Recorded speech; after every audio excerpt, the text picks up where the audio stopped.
আজ একটু পায়েস বানাবো। কাল বড় আমার কাছে পায়েস খাওয়ার ইচ্ছা প্রকাশ করেছে, আর ওর ইচ্ছে আমার কাছে সর্বোপরি। তাই দেরি না করে পায়েস বসিয়েই দিলাম। পায়েসের রেসিপি তো সবাই জানো, তাই নতুন করে আর পায়েসটা দেখালাম না। তাই চটপট করে রান্না তো করেই নিলাম, কারণ ওর আসতে এখনো ঘন্টাখানেক বাকি আছে। তাই ভাবলাম পায়েসটা রান্না করে রেখে দিই, ও এলে ওকে সারপ্রাইজ দেবো। আর সত্যি কথা বলতে অনেকদিন হয়ে গেল পায়েস রান্না করা হয়নি। এমনিতেও সামনে বার্থডে আসছে, তখন তো পায়েস রান্না করবো। বার্থডের তো অনেক কিছুই প্ল্যান আছে, দেখা যাক কতদূর কি করতে পারি। তারপর ও আসার পর দরজা খুলে যেই দেখেছে যে পায়েসের গন্ধে গোটা ঘর মোমো করছে, অমনি বলে আজ তুমি পায়েস রান্না করেছো তাই না? আমি বললাম তুমি খেতে চেয়েছো আর আমি করবো না, এটা কি কখনো হতে পারে? তারপর আর কি, হাত পা ধুয়ে তো সঙ্গে সঙ্গে এই গামলা নিয়ে বসে পড়েছে পায়েস খেতে।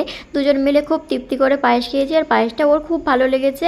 আমি খুব একটা মিষ্টি খাই না, তবুও কেন কি জানি কি হয়েছিল, রাত 2টোর সময় উঠে আবার পায়েস খেতে ইচ্ছা করেছিল, তাই চুরি করে পায়েস খাচ্ছিলাম। যাই বলো, চুরি করে খাওয়ার মজাই কিন্তু আলাদা, তাই না? ভালো লাগলে লাইক করো, টাটা।